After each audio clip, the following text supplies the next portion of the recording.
Next ನಿಮ್ದು ಇಂಟರ್ವ್ಯೂಲ್ಗೆ ಮತ್ತೆ ಬರೋದು ಬೇಡ, ಅದೇ ಒಂದು ವರ್ಡ್ ಹೇಳ್ಬಿಡ್ತೀನಿ ಸರ್. ದುಡ್ಡನ್ನು ಕೇಳಿದ್ದಕ್ಕೆ ನೀವು the biggest challenge to Vijay 2-3 ಇರುತ್ತೆ. ಆಡಳಿತಾತ್ಮಕವಾದ ಅನುಭವ ಇಲ್ಲ, ಅಕ್ಕಪಕ್ಕ ಸುತ್ತಮುತ್ತ ಇದ್ದವ್ರು ಹೇಗೆ ಆಮಾರಿಸ್ತಾರೆ ನನಗೆ ಗೊತ್ತಿಲ್ಲ, ಸುತ್ತಲೂ ಮತ್ತು ಹೊಸದಾಗಿ ಬಂದಿರುವವರ ಹಸಿವೇನಿದೆ ಅನ್ನೋದು ನನಗೆ ಗೊತ್ತಿಲ್ಲ. ಹಸಿವು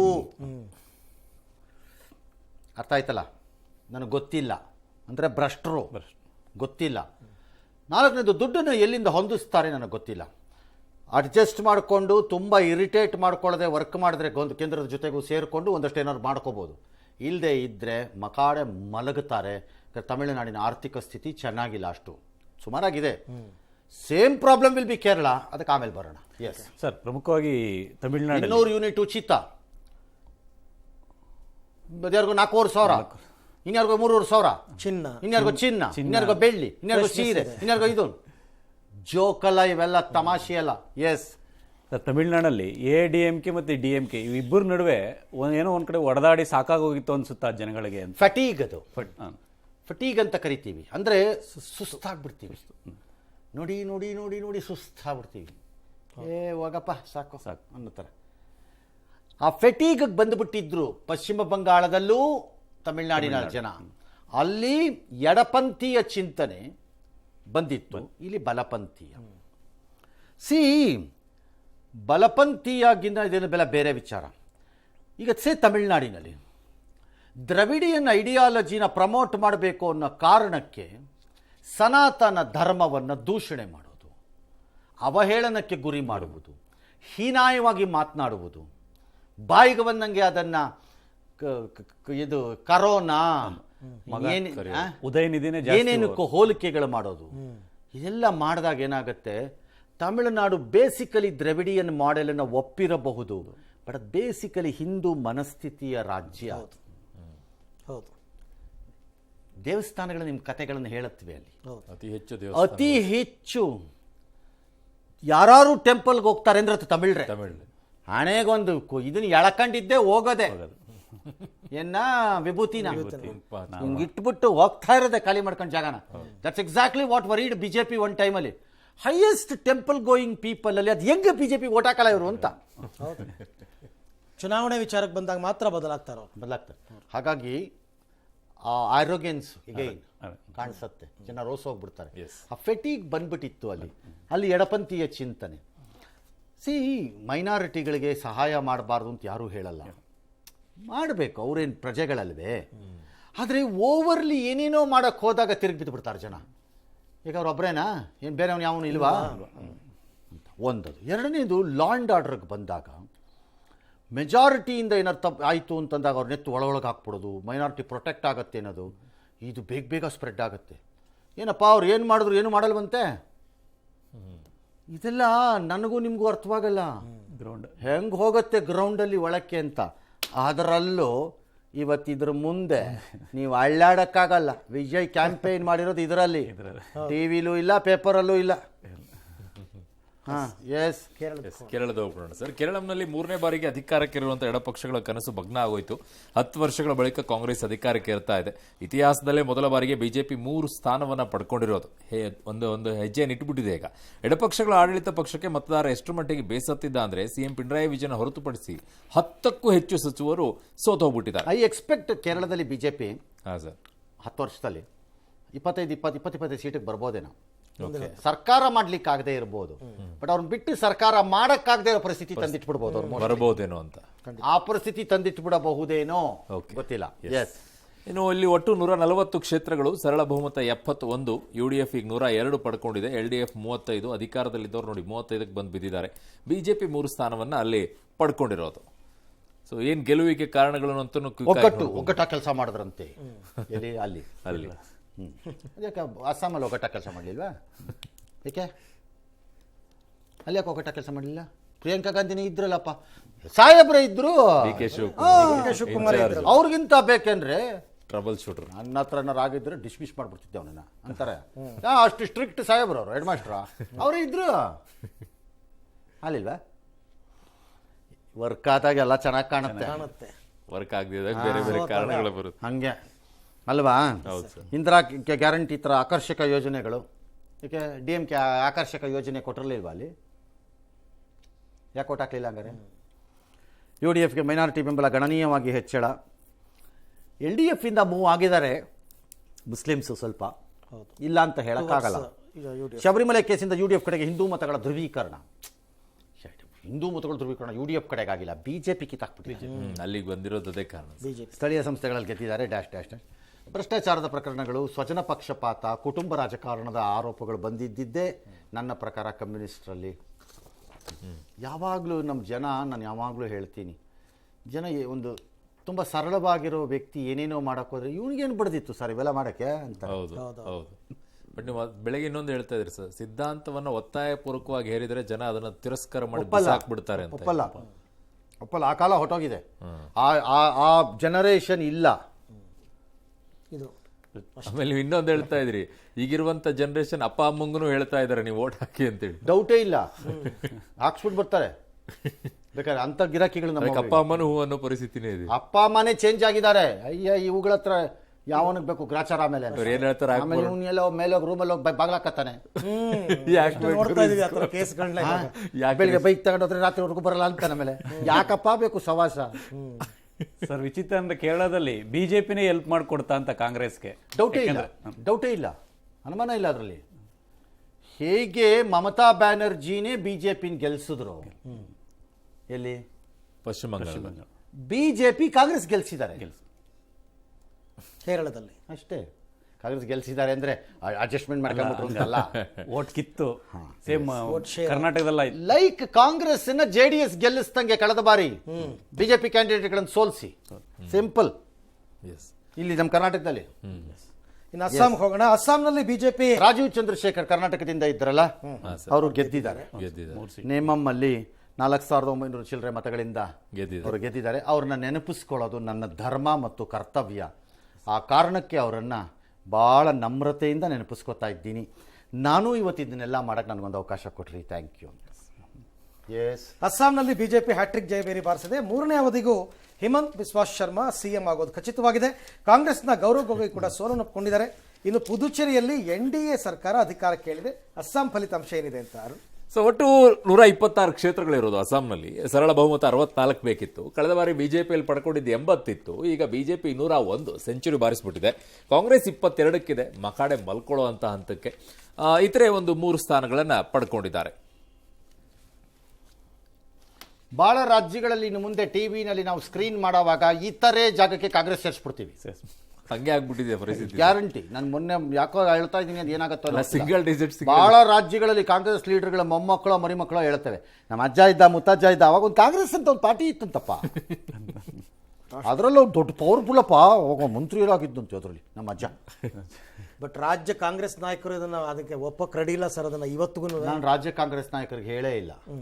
ಅಲ್ಲ, ಓವರ್ ಆಲ್ ಬೆಳಗ್ಗೆನು ಸರ್ ಅದನ್ನ ಹೇಳ್ತಾ ಇದ್ರು, ಡಿಫ್ರೆನ್ಸಿಟಿವ್ ಆಯಾ ರಾಜ್ಯಗಳ ಇಲ್ಲಿ ರಾಹುಲ್ ಗಾಂಧಿ ಇಲ್ಲದೆ ಕರ್ನಾಟಕದಲ್ಲಿ ಕಾಂಗ್ರೆಸ್ ಬದುಕತ್ತೆ, ಬರ್ದಿಟ್ಕೊಳ್ಳಿ. ಅದು ಸಿದ್ದರಾಮಯ್ಯ, DK ಶಿವಕುಮಾರ್ ಫೇಸ್. ಇನ್ಯಾರೋ ಇರ್ಬೋದು, ನಾನು ಒಬ್ಬರೇ ಅಂತ ಹೇಳ್ತಿಲ್ಲ, ಇಬ್ಬರೇ ಬದುಕತ್ತೆ. ಮೋದಿ ಇಲ್ಲದೆ ಬಹಳ ರಾಜ್ಯಗಳಲ್ಲಿ ಬಿಜೆಪಿ ಬದುಕಲ್ಲ. ಹೌದು, ಜ್ಞಾಪಕ ಇಟ್ಕೊಳ್ಳಿ. ಇಂದಿರಾ ಗಾಂಧಿ ಇಲ್ಲದೆ ಕಾಂಗ್ರೆಸ್ ಬದುಕಕ್ಕಾಗ್ತಿರ್ಲಿಲ್ಲ.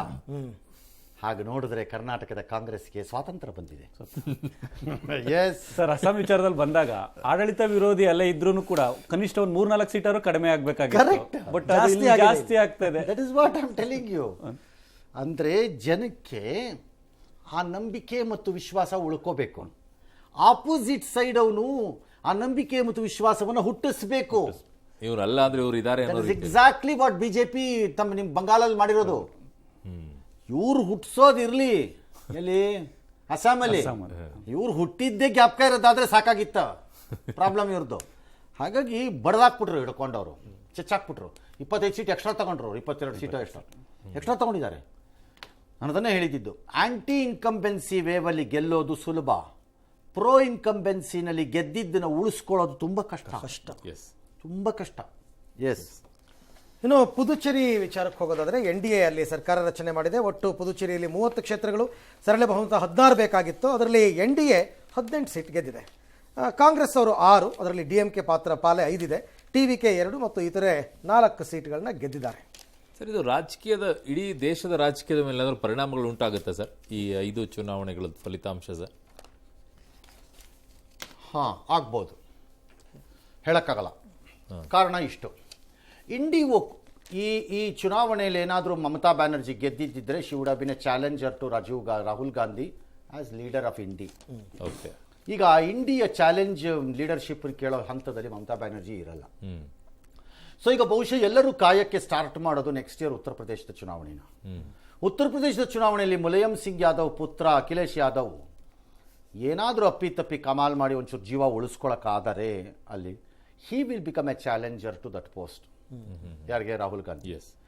ಕಾರಣ ಕಾಂಗ್ರೆಸ್ಸಿನ ವಿಚಿತ್ರ ಪರಿಸ್ಥಿತಿ ಇವತ್ತು ಏನಿದೆ ಅಂತಂದರೆ, ಅದಕ್ಕೆ ಉಳ್ಕೊಂಡಿರೋದು ಸ್ವತಂತ್ರವಾಗಿ ತನ್ನ ಶಕ್ತಿಯ ಮೇಲೆ ತಾನೇ ಫೈಟ್ ಮಾಡೋಕೆ ಉಳ್ಕೊಂಡಿರೋದೇ 5 ರಾಜ್ಯ: ಮಧ್ಯಪ್ರದೇಶ, ರಾಜಸ್ಥಾನ, ತೆಲಂಗಾಣ, ಕರ್ನಾಟಕ ಮತ್ತು ಕೇರಳ. ಒಂದು ಚಿಕ್ಕದಾಗಿ ಪಂಜಾಬ್ ಅಲ್ಲೊಂದು ಇದಿದೆ, ಯಾವುದು?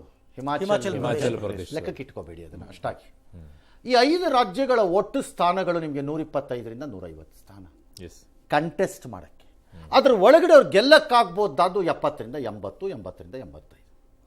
ಹಾಗಾಗಿ ಅವರು ಏಕಪಕ್ಷವಾಗಿ ಅಧಿಕಾರಕ್ಕೆ ಬರುವಂಥದ್ದು ಆಲ್ಮೋಸ್ಟ್ ರೂಲ್ಡ್ ಔಟ್ ಸದ್ಯದ ಪರಿಸ್ಥಿತಿನಲ್ಲಿ. ವೇರ್ ಆಸ್ ಅಖಿಲೇಶ್ ಯಾದವ್ಗೆ 80 ಸ್ಥಾನ ಇದೆ ಅಲ್ಲಿ ಲೋಕಸಭೆ. ಎಸ್. ಅದರೊಳಗಡೆನೆ ಆತ ಅದ್ಭುತ ಪರ್ಫಾರ್ಮೆನ್ಸ್ ಮಾಡಿದ್ರೆ 50 ಸೀಟ್ ತರ್ಬೋದೇನೋ, ಐ ಡೋಂಟ್ ನೋ. ಹಾಗಾಗಿ ರಾಷ್ಟ್ರದ ರಾಜಕಾರಣದ ಮೇಲೆ ಈ ಚುನಾವಣೆ ಫಲಿತಾಂಶ ಬೀರುತ್ತೆ ಒಂದು ಕಡೆ. BJP ಕಡೆ ದೃಷ್ಟಿಯಿಂದ ನೋಡಿದ್ರೆ, ಬಟ್ ಕಾಂಗ್ರೆಸ್ ರಾಹುಲ್ ಗಾಂಧಿ ಜೊತೆ ಮುಂದಕ್ಕೆ ಹೋಗುತ್ತೆ. ನೀವು 99ರಲ್ಲಿ ಸೋತಿದ್ದಾರೆ, ನಾಟ್ ಔಟು, 100 ಹೊಡಿತಾರೆ, ಡ್ಯಾಶು ಅಂತೆಲ್ಲ ಹೇಳ್ತಿದ್ದೀರಿ. ಅವ್ರು 100 ಹೊಡಿಬೋದು, 200 ಹೊಡಿಬೋದು, ನಂಗೆ ಗೊತ್ತಿಲ್ಲ, ಐ ಡೋಂಟ್ ನೋ. ಬಟ್ ಅವ್ರು ಮುಂದುವರಿತಾರೆ ರಾಹುಲ್ ಗಾಂಧಿ ಜೊತೆ.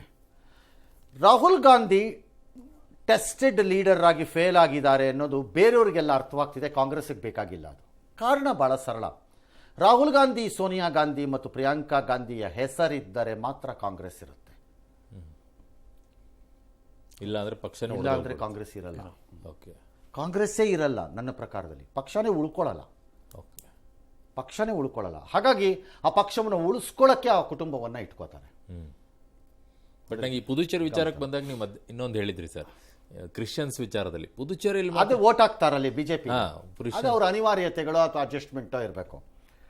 ಇನ್ನು BJP ಕಡೆಯಿಂದ ನೋಡಿದ್ರೆ, ಮೋದಿನ 75 ಆದಮೇಲೆ ಮನೆಗೆ ಕಳಿಸ್ಬೇಕು ಅನ್ನೋ ಆಲೋಚನೆ ಮತ್ತು ಆತುರ ಮತ್ತು ಆಸೆ ಕಾಂಗ್ರೆಸ್ಸಿಗೆ ತುಂಬ ಇತ್ತು. ಹೋದ್ರೆ ಸಾಕಿ ಗಿರಾಕಿ, 75 ವರ್ಷಕ್ಕೆ ಮುಗಿದೋಗ್ಬಿಡುತ್ತೆ ಅಂತ ಅಲ್ಲ. ಕಾಂಗ್ರೆಸ್ ಮತ್ತು ವಿರೋಧ ಪಕ್ಷಗಳಿಗೆ ಈ ದೇಶದಲ್ಲಿರುವ ಬಹುದೊಡ್ಡ ಸಮಸ್ಯೆ BJP ಅಲ್ಲ, ಮೋದಿ. The trouble ಅಲ್ಲಿರೋದು. ಹಾಗಾಗಿ ಅದು ಹೋಗ್ಬಿಟ್ರೆ ನಾವು ಬರ್ತೀವಿ ಅಂತ. ಈಗ ಅದು ಹೆಚ್ಚು ಕಡಿಮೆ ಮುಗಿದಂಗೆ ಕತೆ ನನ್ನ ಪ್ರಕಾರದಲ್ಲಿ. ಹಾಗಾಗಿ BJPನ ಈಗ ಚಾಲೆಂಜ್ ಮಾಡೋದು ಅಷ್ಟು ಸುಲಭ ಅಲ್ಲ. ನೀವು BJP ಒಂದು 2 ರಾಜ್ಯಗಳಲ್ಲಿ ಸ್ವಲ್ಪ ಹೆಚ್ಚಿನ ಇದನ್ನು ತಗೊಂಡು ರಾಜ್ಯಸಭಾನಲ್ಲಿ ವಿಪರೀತವಾದ ಮೆಜಾರಿಟಿ ಬರಕ್ಕೆ ಸ್ಟಾರ್ಟ್ ಆಗತ್ತೆ ಇನ್ನವ್ರಿಗೆ. ಯಾಕಂದರೆ ಬಂಗಾಳದಲ್ಲಿ ಬರುತ್ತೆ, ಅಸ್ಸಾಮಲ್ಲಿ ಬರುತ್ತೆ, ಎಲ್ಲ ಕಡೆನೂ ಬರಕ್ಕೆ ಸ್ಟಾರ್ಟ್ ಆಗಿಬಿಡುತ್ತೆ. ಹಾಗಾಗಿ ಅದೆಲ್ಲ ಆದಮೇಲೆ ಅವ್ರು ಹೊಸ ಕಾನೂನುಗಳನ್ನು ತರೋದಕ್ಕೆ ಲೆಜಿಸ್ಲೇಟಿವ್ಲಿ ಸ್ಟಾರ್ಟ್ ಮಾಡ್ತಾರೆ. Which is uniform civil code ಇರ್ಬೋದು, ವಿಮೆನ್ ಬಿಲ್ ಇರ್ಬೋದು, ಒನ್ ನೇಷನ್ ಒನ್ ಎಲೆಕ್ಷನ್ ಇರಬಹುದು. ಇವೆಲ್ಲ ಸ್ಟಾರ್ಟ್ ಮಾಡ್ತಾರೆ, ಅವ್ರು ಬಿಡಲ್ಲ ಅವರು. ಹಾಗಾಗಿ BJP will become stronger, tough ಇಂಡಿಗೆ. ಉತ್ತರ ಪ್ರದೇಶದಲ್ಲಿ ಏನಾದರೂ ರಿವರ್ಸ್ ಹೊಡೆದ್ಬಿಟ್ಟು ಮತ್ತೆ ಅವರೇ ಮುಂದಕ್ಕೆ ಬಂದುಬಿಟ್ರೆ ಇಂಡಿ ವಿಲ್ ಬಿ ಡಿಸ್ಪರ್ಸ್ಡ್, ಛಿದ್ರ ಆಗಿಬಿಡ್ತಾರೆ. ಒಟ್ಟಾಗಿ BJP ವಿರುದ್ಧ ಹೋರಾಟ ಮಾಡೋ ಶಕ್ತಿನೇ ಕಳ್ಕೊಂಡ್ಬಿಡ್ತಾರೆ. ಇವೆಲ್ಲ ಪರಿಣಾಮಗಳನ್ನು ಅನುಭವಿಸಬೇಕಾಗತ್ತೆ ಈ ಚುನಾವಣೆಗಳು. 2 ಪ್ರಮುಖ ಪ್ರತಿಪಕ್ಷದ ನಾಯಕರು ಮತ್ತು ರಾಜ್ಯಗಳು ಭಾರತದ ಭೂಪಟದಿಂದ ಕಾಣೆಯಾಗಿವೆ ಇವತ್ತು. ಭಾರತದ ಭೂಪಟ ಅಂದರೆ ರಾಜಕೀಯ ಭೂಪಟ, ಅಧಿಕಾರದ ಭೂಪಟದಲ್ಲಿ ಸ್ಟಾಲಿನ್, ಪಶ್ಚಿಮ ಬಂಗಾಳ ಮತ್ತು ತಮಿಳುನಾಡು ಎರಡೂ ಸೇರಿದ್ರೆ 80 ಸೀಟ್ ಇದೆ, ಮರಿಬೇಡಿ. 80-85 ಸೀಟ್ ಇದೆ. ಹೌದು. TVK ಹಂಗೆ ಅಡ್ಜಸ್ಟ್ ಮಾಡ್ಕೊಂಡು ಹೋಗ್ಬಿಡ್ಬೋದು, ಹೇಳಕ್ ಬರಲ್ಲ. ನನಗೆ ಆಗಬೇಕು ಸವಾಸ ಅಂತ ಗೊತ್ತಿಲ್ಲ ನಮಗೆ. ಹಾಗಾಗಿ ಇದು ಟ್ರಮೆಂಡಸ್ ಇದನ್ನು ಬೀಳುತ್ತೆ. DMK ಸ್ಟಾಲಿನ್ ಅವರ ಆರೋಗ್ಯ ಮತ್ತು ಅವರ ಆಸಕ್ತಿ ಎಷ್ಟಿದೆಯೋ ನನಗೆ ಗೊತ್ತಿಲ್ಲ. ಹಾಗಾಗಿ ಅವರು DMK ಹೇಗೆ ಮುನ್ನಡೆಸ್ತಾರೆ ಅನ್ನೋದು ಗೊತ್ತಿಲ್ಲ. ಪ್ರಾಬಬಲಿ ಮಗ ಟೇಕ್ ಓವರ್ ಮಾಡ್ಬೋದು ಅನ್ಸುತ್ತೆ, ಮಗನ ಪಾತ್ರಕ್ಕೆ ಬರುತ್ತೆ. TMC ಫೈಟ್ ಮಾಡುತ್ತೆ, ನೋಡಬೇಕು, ಕಾಲವೇ ಎಲ್ಲವನ್ನ ಹೇಳಬೇಕು. ಎಸ್. ಇನ್ನು ಟೋಟಲ್ ಏನಾಗುತ್ತೆ ನೋಡ್ಬಿಡೋಣ ಒಂದು ರೌಂಡ್ ಕ್ವಿಕ್ ಆಗಿ ಅರವಿಂದ್ ಅವರೇ. ಪಶ್ಚಿಮ ಬಂಗಾಳದಲ್ಲಿ ಕಮಲ ಅರಳಿಸಬೇಕೆಂಬ ಶ್ಯಾಮ್ ಪ್ರಸಾದ್ ಮುಖರ್ಜಿ ಮತ್ತು ವಾಜಪೇಯಿ ಅವರ ಕನಸು ನನಸಾಗ್ಬಿಟ್ಟಿದೆ. ಈ ಮೂಲಕ ಎನ್ಡಿಎ ಆಡಳಿತದ ರಾಜ್ಯಗಳ ಸಂಖ್ಯೆ ಈಗ 21ಕ್ಕೆ ಏರಿಕೆಯಾಗಿದೆ. ಎಲ್ಲಿ ಬಿಜೆಪಿ ಸ್ವತಂತ್ರ ಆಡಳಿತ 16 ರಾಜ್ಯ, ಪಶ್ಚಿಮ ಬಂಗಾಳ, ಗುಜರಾತ್, ಉತ್ತರ ಪ್ರದೇಶ, ಮಧ್ಯಪ್ರದೇಶ, ಮಹಾರಾಷ್ಟ್ರ, ಗೋವಾ, ರಾಜಸ್ಥಾನ, ಹರಿಯಾಣ, ದೆಹಲಿ, ಒಡಿಶಾ, ಉತ್ತರಾಖಂಡ್, ಛತ್ತೀಸ್ಗಢ, ಅಸ್ಸಾಂ ಮತ್ತು ಅರುಣಾಚಲ ಪ್ರದೇಶ, ಮಣಿಪುರ ಮತ್ತು ತ್ರಿಪುರ. ಬಿಜೆಪಿ ಮೈತ್ರಿ ಆಡಳಿತ ಇರೋದು 5 ರಾಜ್ಯದಲ್ಲಿ, ಬಿಹಾರ ಜೆಡಿಯು ಜೊತೆಗೆ, ಆಂಧ್ರ ಪ್ರದೇಶದಲ್ಲಿ ಟಿಡಿಪಿ ಜೊತೆಗೆ, ನಾಗಾಲ್ಯಾಂಡ್ನಲ್ಲಿ ನಾಗಾ ಪೀಪಲ್ಸ್ ಫ್ರಂಟ್ ಜೊತೆಗೆ, ಮೇಘಾಲಯದಲ್ಲಿ ನ್ಯಾಷನಲ್ ಪೀಪಲ್ಸ್ ಜೊತೆಗೆ ಇದೆ. ಪುದುಚೇರಿಯಲ್ಲಿ ಎನ್ಡಿಎ ಮೈತ್ರಿ ಕೂಡ ಅಲ್ಲಿದೆ. ಇನ್ನು ಕಾಂಗ್ರೆಸ್ ಆಡಳಿತದಲ್ಲಿರೋದು 5 ರಾಜ್ಯದಲ್ಲಿ, ಹಿಮಾಚಲ, ತೆಲಂಗಾಣ, ಕರ್ನಾಟಕ, ಕೇರಳ ಹಾಗೂ ಜಾರ್ಖಂಡ್ನಲ್ಲಿ ಹೇಮಂತ್ ಸೊರೇನ್ ಜೊತೆಗೆ, ಕಾಂಗ್ರೆಸ್ ಅಲ್ಲ ಜಾರ್ಖಂಡ್ ಅಲ್ಲಿ JMM ಅಲ್ಲ ಅವ್ರ ಜೊತೆಗೆ ಮೈತ್ರಿಯಲ್ಲಿ ಅವ್ರು ಸೇರಿಸ್ಕೊಂಡೇ ಇಲ್ಲ. ಇನ್ನು ಇತರೆ ಪಕ್ಷಗಳ ದರ್ಬಾರ್ 4 ರಾಜ್ಯದಲ್ಲಿದೆ. ಜಮ್ಮು ಕಾಶ್ಮೀರದಲ್ಲಿ NC ಉಮರ್ ಅಬ್ದುಲ್ಲಾ, ಇನ್ನೊಂದು ಕಡೆಗೆ ಪಂಜಾಬ್ನಲ್ಲಿ ಆಪ್ ಭಗವಂತ್ ಮಾನ್, ಸಿಕ್ಕಿಂನಲ್ಲಿ SKM, ತಮಿಳುನಾಡಲ್ಲಿ TVK ಈಗ 4 ರಾಜ್ಯಗಳಲ್ಲಿ ಇರೋದು. ಬಟ್ ನೀವು ಆವಾಗಲೂ ಕೂಡ ಒಂದು ಚರ್ಚೆ ಮಾಡ್ತಾ ಇದ್ವಿ ಸರ್, 2/3 ಮೆಜಾರಿಟಿ ಬೇಕಾಗತ್ತೆ ಯೂನಿಫಾರ್ಮ್ 22 ರಾಜ್ಯ ಬೇಕು. ಇನ್ನೂ ಒಂದು ರಾಜ್ಯ 28, 29ರಲ್ಲಿ 22 ಬೇಕು, 23 ಮಾಡ್ಕೋಬೇಕಾಗತ್ತೆ. 2 ರಾಜ್ಯ ಬೇಕು. ಯಾರನ್ನಾರು ಒಪ್ಪಿಸ್ಬೋದು. ಈಗ ಸದ್ಯಕ್ಕೆ 21 ಇದ್ದಾರೆ. 21 ಇದ್ದಾರೆ ಸದ್ಯಕ್ಕೆ. ಹೌದು. ಎಸ್. ರಾಜ್ಯದಲ್ಲಿ 2 ಬೈ ಎಲೆಕ್ಷನ್ ಆಯಿತು. ಅದು ಒಂದು ಬಾಗಲಕೋಟೆ, ಇನ್ನೊಂದು ಕಡೆಗೆ ದಾವಣಗೆರೆ ದಕ್ಷಿಣ ಕ್ಷೇತ್ರ. ಅದರಲ್ಲಿ ಈಗ ದಾವಣಗೆರೆ ದಕ್ಷಿಣದಲ್ಲಿ ಇತಿಹಾಸದಲ್ಲಿನೇ ಕಿರಿಯರ ವಯಸ್ಸಿಗೆ ಶಾಸಕರಾದ ಹೆಗ್ಗಳಿಕೆ ಸಮರ್ಥ ಅವರಿಗೆ ಬಂದಿದೆ. ಯಾಕಂದ್ರೆ ಅವರೊಬ್ಬರೇ ರಾಜ್ಯದಲ್ಲಿ ಈಗ ಯಾರ್ಯಾರು ಗೆದ್ರು ಅಂತ ನೋಡ್ಬೋಣ. ಬಾಗಲಕೋಟೆಯಲ್ಲಿ ಉಮೇಶ್ ಮೇಟಿ 98,919 ಮತ ಪಡ್ಕೊಂಡಿದ್ದಾರೆ. ವೀರಣ್ಣ ಚರಂತಿಮಠ 76,587 ಮತ. ಗೆಲುವಿನ ನಂತರ ಒಂದು 22,000 ಇದೆ ಅಲ್ಲಿ. ಈ ಕಡೆ ದಾವಣಗೆರೆ ದಕ್ಷಿಣದಲ್ಲಿ ಸಮರ್ಥ ಶಾಮ್ನೂರ್ ಅವರು 69,000 ಮತಗಳು ಪಡ್ಕೊಂಡ್ರೆ, ಈ ಕಡೆ ಶ್ರೀನಿವಾಸ್ ದಾಸ್ ಕರಿಯಪ್ಪ ಅವರು 63,000 ಮತ, ಅಲ್ಲೊಂದು 5,700 ಚಿಲ್ಲರೆ ಮತಗಳಿಂದ 18,975 ಮತ SDPI ಬಂದಿದೆಯಂತೆ. ಕಾಂಗ್ರೆಸ್ನವ್ರದ್ದು ಒಂದು ಗೋಳಿತ್ತು, ಇಲ್ಲಿ ಮುಸ್ಲಿಮರು ನಮ್ಮ ಕೈ ಕೊಟ್ಟಿದ್ದಾರೆ. ನನಗೇನು ದೊಡ್ಡ ಸಂಖ್ಯೆಯಲ್ಲಿ ಕೈ ಕೊಟ್ಟಂಗೆ ಕಾಣಿಸ್ತಾ ಇಲ್ಲ. ಮುಸ್ಲಿಮರು ಒಂದು 3-4 ಸಾವಿರದಲ್ಲಿ ಕೈ ಕೊಟ್ಟಿರಬಹುದು. ನಾನು ಕೊಟ್ಟಿಲ್ಲ ಅಂತ ಹೇಳೋಕ್ಕಾಗಲ್ಲ. ಯಾಕಂದರೆ SDPI ಇತ್ತೀಚೆಗೆ ಮುಸ್ಲಿಮರಲ್ಲಿ ಕಾಂಗ್ರೆಸ್ ಅಥವಾ ಎಲ್ಲರನ್ನ ವಿರೋಧಿಸಿದ ಒಂದು ಸಪರೇಟ್ ವೋಟಿಂಗ್ ಪ್ಯಾಟ್ರನ್ ಬರ್ತಾ ಇದೆ. ಅದು SDPI, PFI ಈ ಥರದ ಆಕ್ಟಿವಿಟೀಸ್ನವ್ರದ್ದು. ಯಾಕಂದರೆ ಈಗ ಖಾದರ್ಗೆ ದೊಡ್ಡ ಥ್ರೆಟ್ ಇರೋದು SDPI. ಮೈಸೂರಲ್ಲಿ ಇವ್ರಿಗೆ ತನ್ವೀರ್ ಸೇಠ್ಗೆ ಥ್ರೆಟ್ ಇರೋದು SDPI. ಅವ್ರದ್ದೇ ಒಂದು ಮತ ಬ್ಯಾಂಕ್ ಇದೆ, ಅದರದ್ದೇ ಒಂದು 15,000 ಇರ್ಬೋದು. ಕಾಂಗ್ರೆಸ್ನವ್ರು ಗೋಳಾಡದಷ್ಟಾಗಿದೆ ಅಂತ ಏನು ಅನ್ನಿಸ್ತಿಲ್ಲ. ಓಕೆ, ಈ ಬಗ್ಗೆ ಲೀಡರ್ಸ್ಗಳು ಮಾತಾಡಿದ್ದಾರೆ ಸರ್, ನೋಡ್ಬಿಡೋಣ.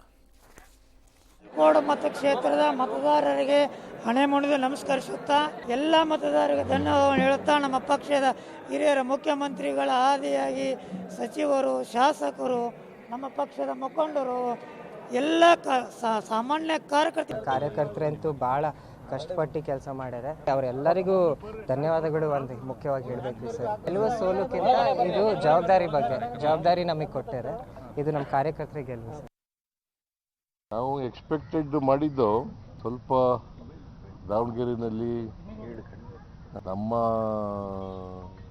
ಕಾರಣದಿಂದಲೇ ಸ್ವಲ್ಪ ಲೀಡು ಕಡಿಮೆ ಆಗಬಹುದು. ಈ 2 ಬೈ ಎಲೆಕ್ಷನ್ ಕೂಡ ನಾನು ಕಾಂಗ್ರೆಸ್ ಪಕ್ಷದ ಪರವಾಗಿ, ಸರ್ಕಾರದ ಪರವಾಗಿ ದಾವಣಗೆರೆ ಮತ್ತು ಬಾಗಲಕೋಟೆ ಇವೆರಡು ಕ್ಷೇತ್ರದ ಮತದಾರರಿಗೆ ಮೊದಲು ನಾನು ಕೃತಜ್ಞತೆ ಸಲ್ಲಿಸಲಿಕ್ಕೆ ನಾನು ಬಾಗಲಕೋಟೆ ನಾವು ನಿರೀಕ್ಷೆ ಮಾಡಿರಲಿಲ್ಲ. ಹಿಂದೆ ಇದೇನು ಪರಿಣಾಮಗಳಿಲ್ವಾ ಸರ್? ಹಾಗಾದ್ರೆ ರಾಜ್ಯದಲ್ಲಿ ಮುಖ್ಯಮಂತ್ರಿ ಬದಲಾವಣೆ ಅಂತಾರೆ, ಸಂಪುಟ ಪುನರ್ರಚನೆ, ಯಾವುದ್ರ ಮೇಲೆ ಏನೂ ಆಗಲ್ಲ, ಏನು ಎಫೆಕ್ಟ್ ಆಗಲ್ಲ. ಯಾರಿಗೂ ಲಾಭನೂ ಇಲ್ಲ, ನಷ್ಟನೂ ಇಲ್ಲ ಸರ್. ಏನೂ ಆಗಲ್ಲ. ಲಾಭ ಕ್ಯಾಂಡಿಡೇಟ್. ಓಕೆ, ಇನ್ನು ಎಲೆಕ್ಷನ್ ನಡೆದ 3 ವರ್ಷಗಳ ಬಳಿಕ ಶೃಂಗೇರಿ ಹೊಸ ಶಾಸಕರಾಗಿ ಬಿಜೆಪಿಯ DN ಜೀವರಾಜ್ ಆಯ್ಕೆಯಾಗಿದ್ದಾರೆ. ಅಂಚೆ ಮತಗಳ ಮರುಣಿಕೆಯಲ್ಲಿ ಕಾಂಗ್ರೆಸ್ನ ರಾಜೇಗೌಡ ಸೋತಿದ್ದು ಈಗ ಮಾಜಿ ಶಾಸಕರಾಗಿದ್ದಾರೆ. ಅಂಚೆ ಮತಗಳ ಮರುಣಿಕೆ ಬಳಿಕ ಬಿಜೆಪಿಯ ಜೀವರಾಜ್ ಜಯಗಳಿಸಿದ್ದಾರೆ ಅಂತ ಚುನಾವಣಾಧಿಕಾರಿ ಗೌರವ್ ಕುಮಾರ್ ಶೆಟ್ಟಿ ಪ್ರಕಟ ಮಾಡಿದ್ರು. ಬಳಿಕ DC ಮನೆಗೆ ತೆರಳಿ ಜೀವರಾಜ್ ಅವರು ಪ್ರಮಾಣ ಪತ್ರ ಸ್ವೀಕರಿಸಿದರು. ಶೃಂಗೇರಿ ನೂತನ ಶಾಸಕರಾದ ಮೇಲೆ ಪಬ್ಲಿಕ್ ಟಿವಿ ಜೊತೆ ಮಾತನಾಡಿದ ಜೀವರಾಜ್, 3 ವರ್ಷಗಳ ಬಳಿಕ ಜಯ ಸಿಕ್ಕಿದೆ. ಜನ ಗೆಲ್ಸಿದ್ರು, ಇಲ್ಲಿನವರು ನನ್ನನ್ನು ಸೋಲಿಸಿದ್ರು, ಈಗ ಕಾನೂನಿನ ಮೂಲಕ ಜಯ ಸಿಕ್ಕಿದೆ ಅಂತ ಹೇಳಿದ್ರು. ಇದೇ ವೇಳೆ ಸರ್ಕಾರದಲ್ಲೇ ಇದ್ದ ಮತಗಳು ಹೇಗೆ ಟ್ಯಾಂಪರಿಂಗ್ ಆಗೋದಕ್ಕೆ ಸಾಧ್ಯ ಅಂತ ಜೀವರಾಜ್ ಪ್ರಶ್ನೆ ಮಾಡಿದ್ದಾರೆ. ಜೊತೆಗೆ FIR ಕೂಡ ಆಗಿದೆ. ಯಾವಾಗ ಅಂತಂದರೆ ಅವತ್ತಿನ DC ರಮೇಶ್, ಅವತ್ತಿನ ಅಭ್ಯರ್ಥಿ ಜೀವರಾಜ್ ವಿರುದ್ಧ, ಚುನಾವಣಾಧಿಕಾರಿ ವೇದಮೂರ್ತಿ ವಿರುದ್ಧ FIR ಆಗಿದೆ. ಕಾವೇರಿ ನಿವಾಸದಲ್ಲಿ CM ಅವ್ರನ್ನ ಭೇಟಿಯಾಗ್ಬಿಟ್ಟು ಅವರು ಮೂರ್ಖತನದ ಪರಮಾವಧಿ ಅಂದರೆ ಕಾಂಗ್ರೆಸ್ ಸರ್ಕಾರದ್ದು ಇದೇನೆ. ನನ್ನ ಲೆಕ್ಕಾಚಾರದಲ್ಲಿ ನಾಳೆ ಹೈಕೋರ್ಟಲ್ಲಿ ಇದು ಬರುತ್ತಂತೆ. ಹೈಕೋರ್ಟ್ ಏನು ಮಾಡುತ್ತೋ ನನಗೆ ಗೊತ್ತಿಲ್ಲ. ಕಪಾಳಕ್ಕೆ ಹಾಕಬೇಕು, ಕಪಾಳ ಮೋಕ್ಷ. ಬಟ್ ಹಂಗೆ ನಿಯಮ, ನೀವು ಯಾರ್ರೀ ಪೊಲೀಸ್ನವರು? ಬಾಯಿ ಮುಚ್ಕೊಂಡಿರೋಕ್ಕಾಗಲ್ವಾ ನಿಮಗೆ? ಕಾನೂನು ಗೊತ್ತಿದೆಯಾ? ಚುನಾವಣಾ ಫಲಿತಾಂಶಗಳನ್ನು ಪೊಲೀಸ್ ಸ್ಟೇಷನಲ್ಲಿ ತೀರ್ಮಾನ ಮಾಡ್ತೀವಿ ಅನ್ನೋದಿದ್ರೆ ಕತ್ತೆ ಕಾಯಕ್ಕಿದೆಯಾ ಎಲೆಕ್ಷನ್ ಕಮಿಷನ್? ಡೆಮೋಕ್ರಸಿ. ಸೋತಿರೋ ಕ್ಯಾಂಡಿಡೇಟು ಮರ್ಯಾದೆಯಿಂದ ಹೋಗಿ ಎಲೆಕ್ಷನ್ ಕಮಿಷನ್ಗೆ ದೂರು ಕೊಡಬೇಕಾಗಿತ್ತು. Election commission can file an FIR ಬೇಕಿದ್ರೆ, ಅದು ಬೇರೆ ವಿಚಾರ. ಪೊಲೀಸ್ ಸ್ಟೇಷನ್ ಯಾರ್ರೀ ಅದು ಇಂಡಿವಿಜುವಲ್ಸ್ ಕೊಡೋ ದೂರಂತು? ನಾಳೆ ಎಲ್ಲ ಚುನಾವಣೆಯಲ್ಲಿ ಎಲ್ಲ ಸೋತ ಅಭ್ಯರ್ಥಿಗಳು ಬಂದು ಯಾವನ ಮೇಲೋ ಇದೇ ರೀತಿ ಹೇಳಿಬಿಟ್ಟು ಮಾಡಿದ್ರೆ FIR ಮಾಡಿಬಿಟ್ಟು ಅರೆಸ್ಟ್ ಮಾಡ್ತೀರಾ ನೀವು? Can you declare Rajegowda as candidate with victory ಅಂತ ಪೊಲೀಸ್ನವರು ಬಾಯಿ ಮುಚ್ಕೊಂಡಿರೋಕ್ಕಾಗಲ್ಲ. ಕಾನೂನು ಗೊತ್ತಿಲ್ಲದೆ ಆಟ ಆಡ್ತಿದ್ದಾರೆ. ಜೀವರಾಜು ರಾಜೇಗೌಡರು ಗೆಲ್ಲೋದು ಪ್ರಶ್ನೆ ಅಲ್ಲ. ಇದು ಧಿಮಾಕು ಮತ್ತು ಕೊಬ್ಬಿನ ಸಂಕೇತ ಇದೆ. ನಿಮ್ಮ 1000 ಗ್ಯಾರಂಟಿ ಬರಲಿ, ನಾನು ಹೇಳ್ತಾ ಇದ್ದೀನಿ, ಚಿಕ್ಕಮಗಳೂರು ಭಾಗದಲ್ಲಿ ಇದು ಹೆಂಗೆ ಹಬ್ಬಿರುತ್ತೆ ಅಂತ ಹೇಳ್ತೀನಿ. ಇದೇ ಪ್ರಾಬ್ಲಮ್ ಆಗೋದು. ಅದಕ್ಕೆ ಅಹಂಕಾರ ತೋರಿಸ್, ದಟ್ಸ್ ವೆರಿ ಅನ್ಫೇರ್. ನೀವು ಚುನಾವಣಾ ಆಯೋಗಕ್ಕೆ ದೂರು ಕೊಡಬೇಕು. ಎಸ್, ಬಟ್ ನಂಗೆ ಇದರಲ್ಲಿ ಕಾಡೋದು ಸರ್, ಈಗ 3 ವರ್ಷ ಅವರಿಗೆ ಶಾಸಕ ಸ್ಥಾನ ಸಿಗಲಿಲ್ಲ ಸರ್. ಈ 3 ವರ್ಷದಲ್ಲಿ ಆಗಿರುವಂಥ ನಷ್ಟ ಅದು ಏನು ಮಾಡಲ್ಲ ಸಾಮಾನ್ಯ ಕೋರ್ಟ್ಗಳು. ಯಾಕಂದರೆ ಬೊಮ್ಮಾಯಿ ಕೇಸಲ್ಲಿ ಈ ಪ್ರಶ್ನೆ ಬಂದಿತ್ತು. ಬೊಮ್ಮಾಯಿ ನಾ ಮುಖ್ಯಮಂತ್ರಿಯಾಗಿ ಕೆಳಗಿಳಿಸ್ಬಿಟ್ಟು ಆಮೇಲೆ ಅವರದ್ದು ಇಳಿಸಿದ್ದು ತಪ್ಪು ಅಂತ ಬಂದಾಗ, ಆಗ ನಾನು ಚೀಫ್ ಮಿನಿಸ್ಟರ್ಶಿಪ್ಪನ್ನು ರೆಸ್ಟೋರ್ ಮಾಡಿಕೊಡಿ ಅಂತ ಅವ್ರು ಕೇಳಿದ್ರು. ಆಗ ಸುಪ್ರೀಂ ಕೋರ್ಟ್ ಹೇಳಿತ್ತು, ರೆಸ್ಟಾರ್ ಮಾಡೋಕ್ಕಾಗಲ್ಲ, ಅದನ್ನು ಪ್ರಾಕ್ಟಿಕಲಿ ಇನ್ಕರೆಕ್ಟ್ ಅದು. ಹಾಗಾಗಿ ಇದು ತೀರ್ಪು ಮುಂದೆ ಎಲ್ಲರಿಗೂ ಮಾರ್ಗದರ್ಶನವಾಗಲಿ ಅಷ್ಟೇ ಅಂತ ಹೇಳಿ ತೊಡೆದಿತ್ತು. ಹಾಗೆ ಇಲ್ಲೂ ಆಗುತ್ತೆ. All right. Yes last sir, ಕಡೆಯದಾಗಿ ಒಂದು ಪ್ರಶ್ನೆ. ಈ ಎಷ್ಟು ದಿನ ಅಂತ ಈ BJP ಅವರು ಈ ಮೋದಿ ಬ್ರ್ಯಾಂಡ್ ಮಾಡೆಲ್ನ ಮುಂದೆ ತಗೊಂಡು ಹೋಗ್ತಾರೆ ಅಂತ ಆಲ್ಟರ್ನೇಟ್ ಹುಡ್ಕೋಕೆ ಶುರು ಮಾಡ್ತಾರಾ ಸರ್? ನನಗೆ ಗೊತ್ತಿಲ್ಲ, ನಾನು ಚಿಕ್ಕತ್ರ ಕೇಳಿ ಹೇಳ್ತೀನಿ. ಅಲ್ಲ, ಎಷ್ಟು ದಿನ ಅಂತ? ಐ ಡೋಂಟ್ ನೋ, ನನಗೆ ಐಡಿಯಾ ಇಲ್ಲ. ಬಟ್ ಹುಡುಕಬೇಕು, ಹುಡುಕ್ತಾರೆ. ಅಲ್ಲ, ಇವರಿಗೆ ಜಾಸ್ತಿ ಸಿಗ್ತಿರ್ತಾರಲ್ಲ ಸರ್, ಇವರು ಹೌದೌದು, ಅವರೇ ತಾನೆ ಹುಡುಕ್ತಾರೆ, ಹುಡುಕ್ಬೇಕು, ಬೇರೆ ದಾರಿ ಇಲ್ಲ ಅಲ್ವಾ? ಯಾರೋ ಹುಟ್ಟುತ್ತಾರೊಬ್ರು, ಯೋಗಿ, ಅಮಿತ್ ಶಾ, ಈ ಥರ ಇನ್ನು ಯಾರ್ಯಾರೋ ಹುಟ್ಟುತ್ತಾರೆ, ಯಾರಿಗೂ ಗೊತ್ತು. All right.